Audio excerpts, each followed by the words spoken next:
Thank you very much, Nadita and Martin and your colleagues at Clarivate for inviting me to make these opening remarks. It's wonderful to see an organisation like Clarivate demonstrating its commitment to promoting research integrity, including through this event and the report you recently launched. Now, you all know that I've had plenty to say during my term as Chief Scientist about research integrity and the problem of skewed incentives. Performance metrics that are all about quantity, that reward researchers for the number of publications with their name attached and the number of citations to which they can lay claim. That alone has a cascade of effects that the Clarivate report spells out so thoroughly. Which is why I've been toying with the idea of retrospective metrics. If the problem is that researchers play to the metrics, what if we just don't tell them how their work is to be measured? What if we say to the research community, go forth and do your work? We're still going to evaluate how well you do, but we're going to tell you how we're going to evaluate your work at the end of the year, after you have published. That would solve the problem, don't you think? Back in the real world. Realistically, we take as a starting point that metrics articulated in advance are here to stay. But at the same time that we acknowledge metrics as part and parcel of the research system, we must also acknowledge the capacity of metrics to take hold of and drive that system. Not always with benign outcomes. Like tendrils, metrics wind their way right through the research ecosystem, from hiring and promotion to funding and to publication. They get a strong grip. I think of it like a climbing wisteria that I once did battle with. Once those tendrils take hold of the pergola, they can squeeze the life out of it. Just as metrics can skew incentives throughout the system, Clarivate is right to point to the solution being multifaceted, involving everyone from individual researchers and institutions, from funding bodies, publishers, and the reviewing and data infrastructure that surrounds publishing. Now, I would also agree that there is a spectrum of behaviour. My focus has not been on the nefarious end of dishonest and improper practice. We can catch those researchers and nip those practices in the bud through the kinds of technological solutions and software that Clarivate outlines. My concern has been with the great bulk of research, almost all of it by well-intended researchers. The system is a problem for them. It is axiomatic that if numbers are what your metrics are measuring, numbers are what you'll get. Unscrupulous researchers will pay their way to get the numbers. Others, ambitious but not dishonest, will try to meet the bar.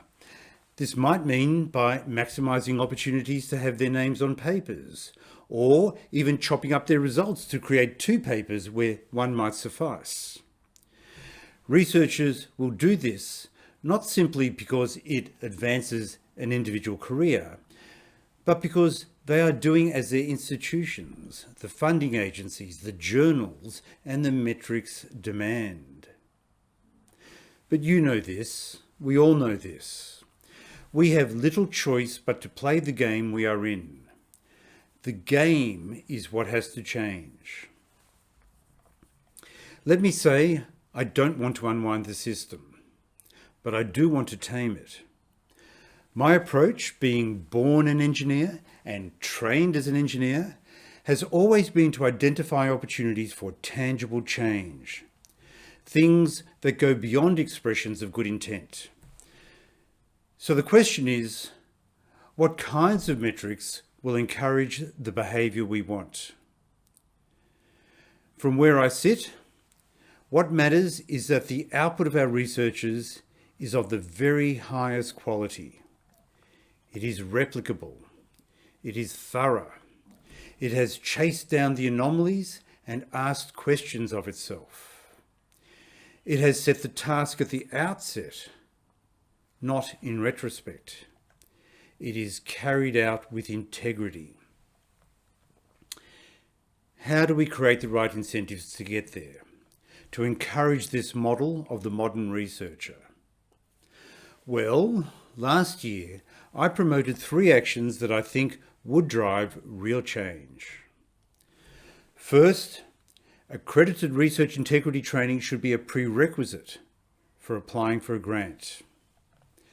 Second, metrics should measure fewer papers.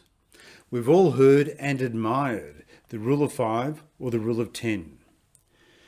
My suggestion is that we stop admiring and instead make it a strict condition that researchers can only put forward a small number of papers when they apply for grants. Third, the only publications allowed in a grant application should be from journals that adhere to agreed publishing standards. And here there is a role for Clarivate to share its journal evaluations with funding agencies to help them make an assessment of which journals meet the standards. None of these 3 actions are novel.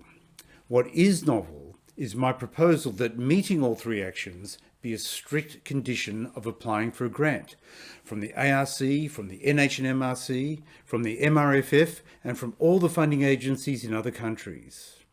An administrative, check-the-box requirement. It's a long story that I won't go into here, but taking a lead from an international human rights organisation that my niece and nephew run, I call this approach follow the money. My niece and nephew have followed the money to get international banks to insist on ethical practices when they lend money to development projects in Southeast Asia. Similarly, I am proposing that we follow the money to make funding agencies accountable for some agreed fundamental checks and balances.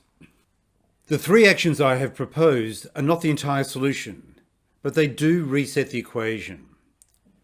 They redirect the incentives.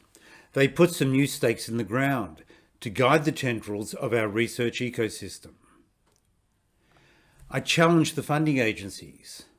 I have made the case for making these 3 actions administrative requirements. If there is a reason it can't happen, let us know. I played a little fast and loose with the idea of retrospective metrics in my opening remarks.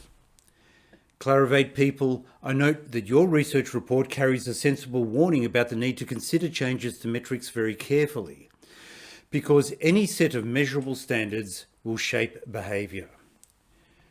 We want to bend behaviour in the right direction, but we don't want to embed an alternative ecosystem that brings new weaknesses.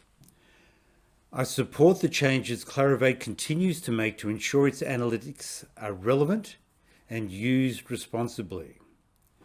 I've been particularly interested in their work to ensure journals indexed in the Web of Science meet minimum publication standards set out by bodies like the Committee on Publication Ethics. The reality is that this is an ongoing effort. New problems will arise almost as quickly as new solutions are implemented. We will have to keep ever vigilant. And I am confident we will. This event is only one of many around the world, tackling the shared challenge of strengthening research integrity. I hope the information shared today will help you to identify tangible actions you can take in your organisation. And remember, actions speak louder than words. We have to move beyond good intentions. With that, I wish you good luck for a productive and enjoyable conference. May the force be with you. Thank you.